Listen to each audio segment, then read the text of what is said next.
വിദ്യാസാഗർ ഗുരുമൂർത്തി ഇവിടെ ഇസ്കോണിനെയാണ് ഇപ്പോൾ ടാർഗറ്റ് ചെയ്യുന്നത് അല്ലേ?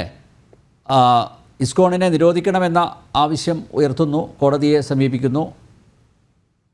ദൈവാധീനം കൊണ്ട് കോടതി അത് നിരാകരിക്കുന്നു, തള്ളിക്കളയുന്നു. ഇപ്പോഴിതാ ഇസ്കോണിനെ നയിക്കുന്ന ആചാര്യനെ ജയിലിൽ അടച്ചിരിക്കുകയാണ്.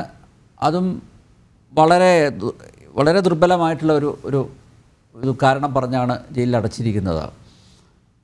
അപ്പോൾ മാത്രമല്ല, ഇപ്പോൾ ഇസ്കോണിനെ പൂർണ്ണമായും നിർവീര്യമാക്കാനുള്ള ശ്രമം, പിന്നെ ഇസ്കോണിനെ ഇല്ലായ്മ ചെയ്യാനുള്ള ശ്രമം എല്ലാം വളരെ സജീവമായിട്ട് തകൃതിയായിട്ട് നടക്കുകയാണ്. എങ്ങോട്ടേക്കാണ് ബംഗ്ലാദേശ് നീങ്ങുന്നത്? വിദ്യാസാഗർ, വളരെ അപകടകരമായ മതസ്വാധീനത്തിന്റെ പിടിയിൽ അമർന്നിരിക്കുകയാണ്.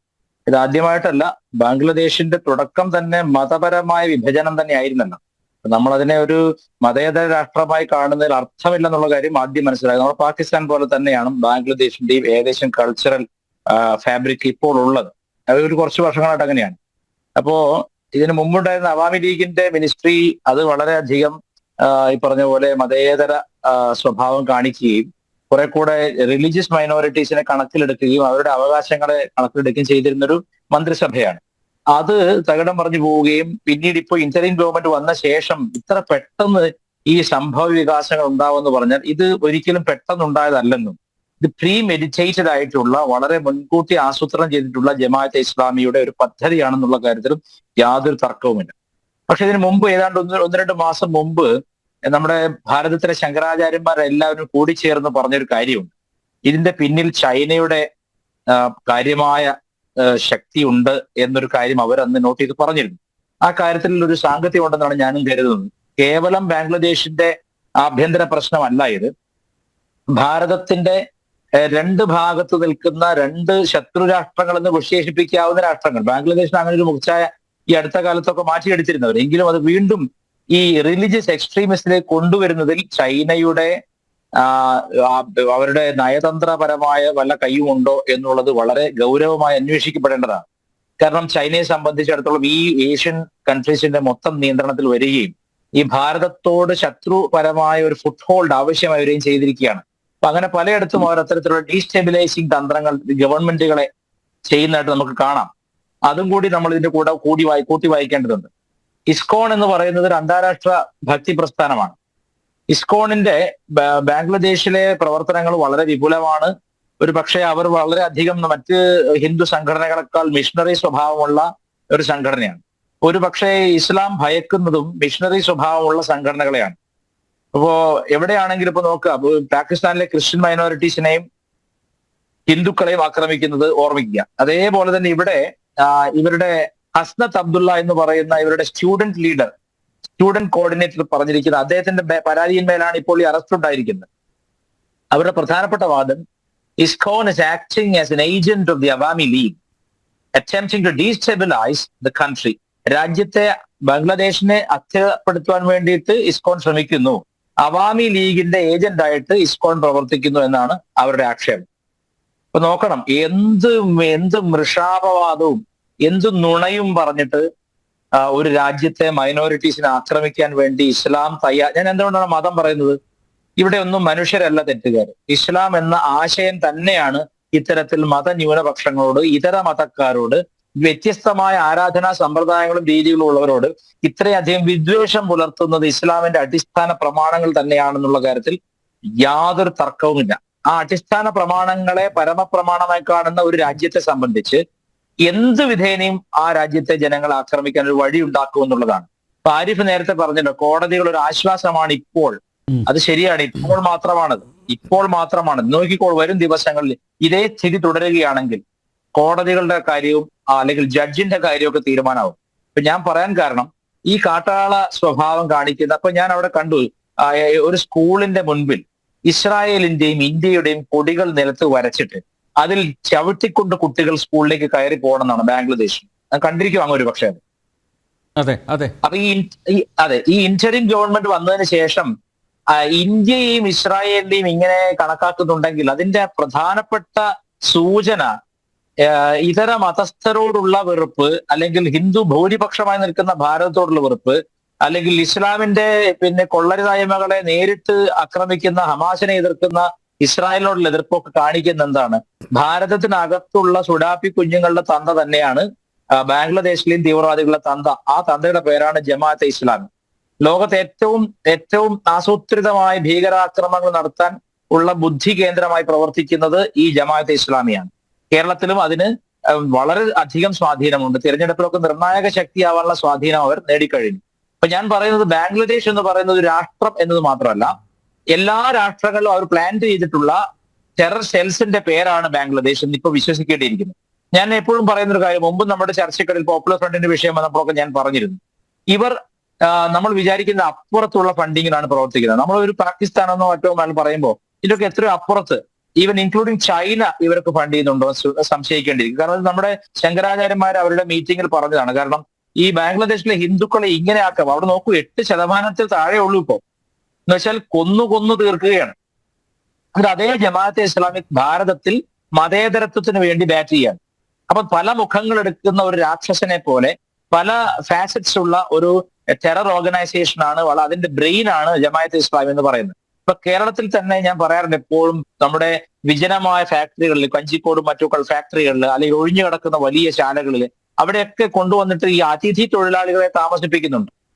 ഈ അതിഥി തൊഴിലാളികളിൽ പലരുടെയും ശരീരം നോക്കിയാൽ, നമ്മളവിടെ ബോഡി ടൈപ്പ് നോക്കിയാൽ, ബംഗാളിയുടെ ബോഡി അല്ല ബംഗ്ലാദേശിയുടെ, കിഴക്കൻ ബംഗാളിയുടെ ശരീരവും മുഖവും വ്യത്യസ്തമാണ്. മുഖത്ത് രോമ വളർച്ച കുറവായിരിക്കും, ഉയരം കുറവായിരിക്കും. പക്ഷെ ഒരു മനുഷ്യനെ പച്ചയ്ക്ക് അറുത്ത് കൊല്ലാനുള്ള മാനസികാവസ്ഥയുള്ള ടെറർ മൈൻഡ് ഉള്ള ഒരു വർഗം തന്നെയാണ് അവിടെയുള്ള ഇപ്പൊ ഈ പറഞ്ഞ ഹസ്നത്ത് അബ്ദുള്ളയെ പോലുള്ള ആളുകളുടെ പിന്മുറക്കാർ, അല്ലെങ്കിൽ അവരുടെ മുൻഗാമികൾ. അപ്പൊ അവരെയൊക്കെ നമ്മുടെ കേരളത്തിനകത്ത് ഇഷ്ടംപോലെ പ്രതീക്ഷിക്കണം. ഞാൻ പറഞ്ഞത് കേവലം by the ban of popular front the problem does not end. അതായത് ഇങ്ങനത്തെ ആളുകൾക്ക് കേരളത്തിൽ ആധാർ കാർഡ് കൊടുത്ത്, റേഷൻ കാർഡ് കൊടുത്ത്, വോട്ടർ ഐ ഡി കൊടുത്ത്, ഞങ്ങൾ അതിനെക്കുറിച്ചൊരു റിപ്പോർട്ട് കൊടുത്തിരുന്നു. നമ്മളത് നമ്മുടെ അന്വേഷണത്തിൽ കണ്ടെത്തിയതുമാണ്. വ്യാജ ആധാർ കാർഡ് എല്ലാം ബംഗ്ലാദേശികൾക്കാണ് കൊടുത്തിരിക്കുന്നത്. അതെ, സംശയമില്ല. അതാ പറഞ്ഞത്, ബംഗാളി എന്ന് നമ്മൾ വിളിക്കുന്നവൻ പലരും ബംഗ്ലാദേശിയാണ്. അവരെന്തുകൊണ്ട് സൈലന്റ് ആയിരിക്കുന്നു? അൺടിൽ അവർക്കൊരു വിസിൽ വരും, ആ സമയത്ത് ഇവർ വ്യാപകമായ അക്രമം അഴിച്ചുവിടുമെന്ന് തന്നെ ചിന്തിക്കുകയും അത് പറയുകയും ചെയ്യുന്ന ആളാണ് ഞാൻ.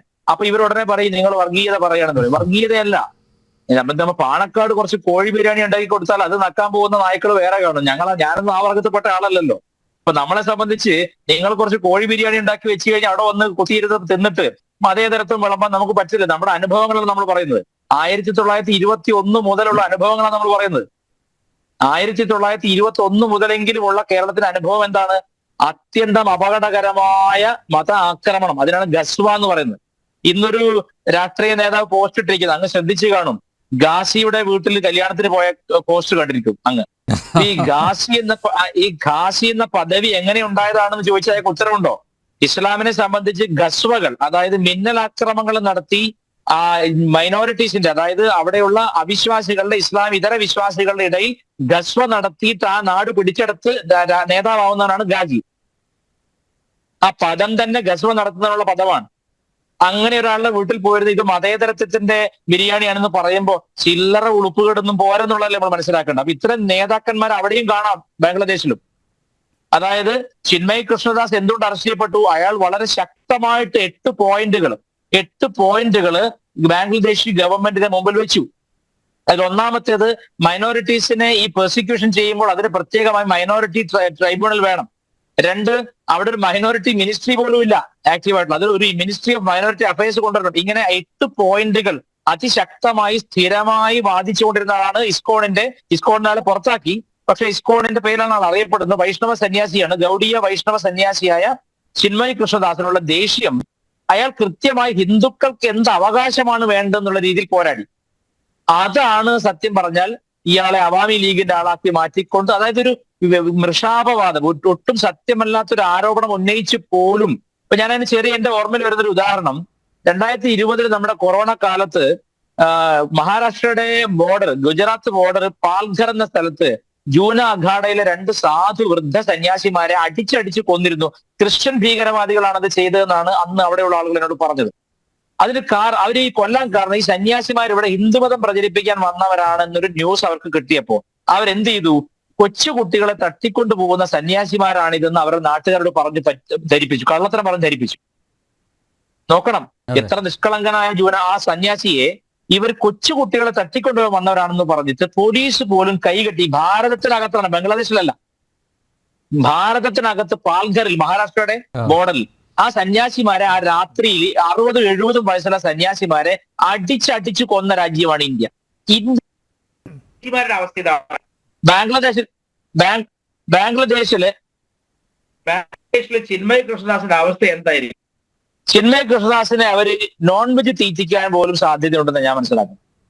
അതായത് ഇസ്ലാമിക ഭീകരവാദികൾക്ക് ഈ തരത്തിൽ യാതൊരു ധർമ്മബോധവും ഇല്ല എന്നുള്ളത് നമ്മുടെയൊക്കെ അനുഭവമാണ്. അവർ മതേതരത്വം പറയും, ബിരിയാണി വിളമ്പും, ഏത് വരെ? നമ്മൾ അവരുടെ കീഴിലാവുന്നത് വരെ. ഇത് ലോകം മുഴുവൻ ചരിത്ര സത്യമാണ് ഞാൻ പറയുന്നത്. ഞാൻ എന്റെ ഈ പർട്ടിക്കുലർ ചാനൽ ചർച്ചയ്ക്ക് വേണ്ടി മാത്രം പറയുന്നില്ല, ഇത് ഞാൻ എപ്പോഴും പറയുന്ന കാര്യമാണ്. ഞാനോ അനിൽ നമ്പ്യാരോ അല്ലെങ്കിൽ മറ്റൊരാളോ ഒരിക്കലും സേഫ് അല്ല. എന്തുകൊണ്ടല്ല? ഈ ഭാരതത്തിനകത്ത് പോലും ഈ നമ്മുടെ മോദിജി ഭരിക്കുന്ന കാലത്താണ് നടന്നത്. 2020 ഈ 2 സന്യാസിമാരെ ഈസി ആയിട്ട് അടിച്ചു കൊല്ലാം. അതിന് എന്തെങ്കിലും ഒരു നുണ പറഞ്ഞാൽ മതി. പെണ്ണുപിടിയനാണെന്നോ അല്ലെങ്കിൽ കുട്ടികളെ തട്ടിക്കൊണ്ടുപോകുന്നതാണെന്നോ ഗ്രാമീണരിടയിൽ പ്രചരിപ്പിച്ചാൽ മതിയല്ലോ.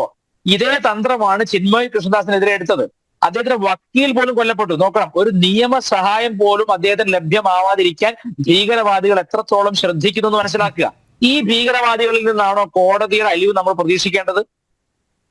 നാളെ നോക്കിക്കോളൂ, ശ്രീലങ്കയിലെ പോലെ കോടതിക്കകത്ത് ഒരു കയറിയിട്ട് മൊല്ലാക്കന്മാര് കാലുമക്കാലും കെട്ടിച്ച് ആ നീതി ന്യായ പീഠത്തിൽ കയറിയിരിക്കും. അഫ്ഗാനിസ്ഥാനിൽ നമ്മൾ കണ്ടതാണ്.